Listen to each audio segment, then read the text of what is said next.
In today's video, we are going to be breaking down how Tyler Herro is able to score on offense. He is one of the better players on the Miami Heat, and he is one of my favorite players on the Miami Heat. So let's get down and let's check out how Tyler Herro is able to be the hero on a lot of different game-winning plays. So in this first play, we have Tyler Herro on this side, we have Jimmy Butler attacking the rim. The nice thing with the combination that Miami has is the fact that they have a couple of shooters on their team with a player who is very dominant, who can get to the rim at will. And of course, because of this, it opens up a lot of court for other players on the team, and one of those recipients is Tyler Herro. Now, what we have here is his defender is no longer paying attention to what Tyler Herro is doing. He is now paying attention to Jimmy Butler because, of course, Butler, just like Tyler Herro when he drives towards the rim, are magnets for eyes. And because of that, Tyler Herro notices, hey, my player is no longer paying attention to me. I need to get open. Being here is not going to be beneficial for him because Jimmy Butler is attacking the rim. Any passes across the key usually get picked off. So he is going to then basically slide over towards the right side of that court. And when he does, look at this. This is absolutely beautiful. Jimmy Butler, of course, is passing that ball out. Tyler Herro has nobody defending him. He is getting ready to shoot. He is down low. He is on his toes. He is timing this up. And he catches that ball. As soon as he catches that ball, he hops into his shooting form. Now, if you're looking at his shooting form, of course, definitely go check out his shooting form. It should be in the cards listed above or beside this video.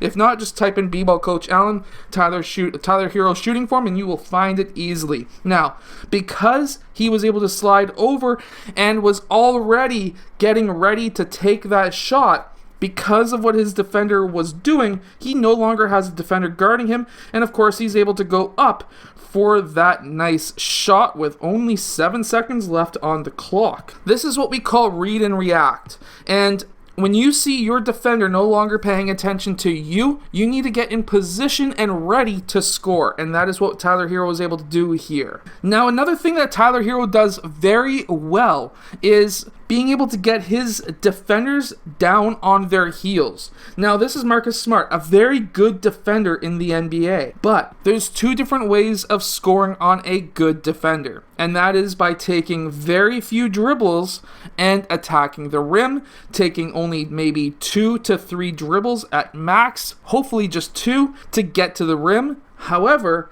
if you're looking to create a shot for yourself, you see that there's other good defenders in the way for you driving, then what you need to do is to create a shot, especially if it's a play called for you. And how you can do that, at least one way, is by doing a couple of dribbles to get that defender down onto his heels. So what we have here is a quick through the legs, and then across in front. Now, at this point, this defender knows that Tyler Herro is going to be going ISO one-on-one against him. If you have a good player on you, what you can do here, after that quick cross, is to do it one more time. Now, at this point, this player is going to think, okay, well, you're going to start driving. You may do a quick in and out dribble and attack right, or you may do something, but usually he would be thinking that you are going to be driving on him. Most really good defenders know that if they're a good defender, players are not going to be shooting over them in most cases. So that quick cross and step back gets Marcus Smart back. Watch this. That quick cross and step actually had him take a step back. This is what I mean by if you've got a really good defender on you, you don't necessarily always have to beat him off the dribble. It's not always going to happen. So by doing this step back and getting Marcus Smart back onto his heels, he now has himself a wide open shot, in my mind, a wide open shot that he's able to drain. Now, of course, you can't just step into a game and say, I'm going to do a step back from deeper than NBA range, like 4 feet, 5 feet back from the NBA three-point line. No, you're going to have to practice this on your own before you can do it in game, believe me.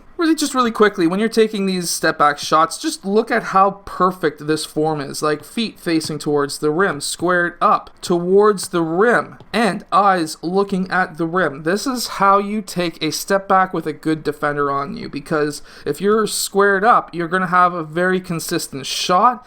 And if you've got that distance between you and the defender, if you can get that shot up. Now, Tyler Herro has a quick shot. He's able to get it from his gather up to his set point very quickly. He's able to transfer that power up into his shot, and he's able to release before he's even at the pinnacle or the top of his shot, which allows him to get that shot over top of Marcus Smart. Now, remember, scoring is not just all about scoring baskets yourself. It's all about basically getting the ball to other players as well, getting those assists. Assists are scoring in basketball. And from there, what we have is Tyler Herro bringing the ball up. It's 3-on-3. We have a couple of guards and a center, and what do we have? Well, the center should be getting his butt back, but he is, he doesn't think that he's a center, even though he's 7 feet tall, so he's going to be backing up, lining up with this player. This player is now lining up with what looks to be Dragic. It's kind of blurry, but it looks like Dragic. We have Iguodala, who's then cutting back.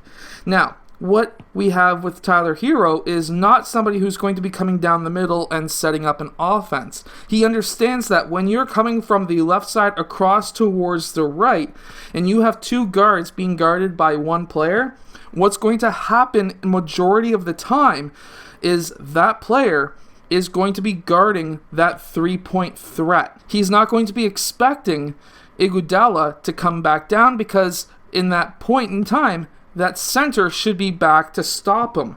But if you can cross in front and get these 2 players to pick you up, have that player pick up this player, by going across the court, what this is doing for you is allowing Iguodala to then get into an open area, and if you can do a one-handed pass over to Iguodala, in this case Iguodala, then you're able to get some great assists. This is why one-handed passes are so important in basketball. First off, from there even, at that point, if this player dropped back, Tyler Herro could still push that ball out to this player by using his left hand, a 2-handed pass over. He could collect it and push it out. He could continue dribbling technically because he hasn't put his hand on this side underneath that ball. So he could still continue dribbling. He could pass that ball out to Dragic. He could do a one-handed pass this way. It all comes down to what this player is doing.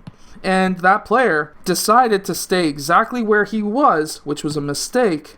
And, of course, that beautiful pass into Iguodala, who was able to finish with a slam. Now, this is just a move that every single guard, center, forward, doesn't matter who you are, you need to learn this. So it's a quick killer crossover that gets that defender off balance. He's going to be taking a step back. Now, because especially if you're looking like you're going to attack that way, he's already off balance, trying to go backwards because he thinks that you're going to cross back over and attack left. By you doing a quick step back, even though his foot is over the 3-point line, technically that is a bad shot. If you could really learn how to get behind that 3-point line, which he's young, he's going to be able to do that, then you can be a very good 3-point shooter. Of course, he's very good at that step back, but this all started off with that quick killer cross, right foot jab, get that defender back, step back, left, right, and then up into his shot. This is a move that everyone needs to learn. I hope that this scoring breakdown of Tyler Herro helps you become a better basketball player. If it does, hit that like button and subscribe,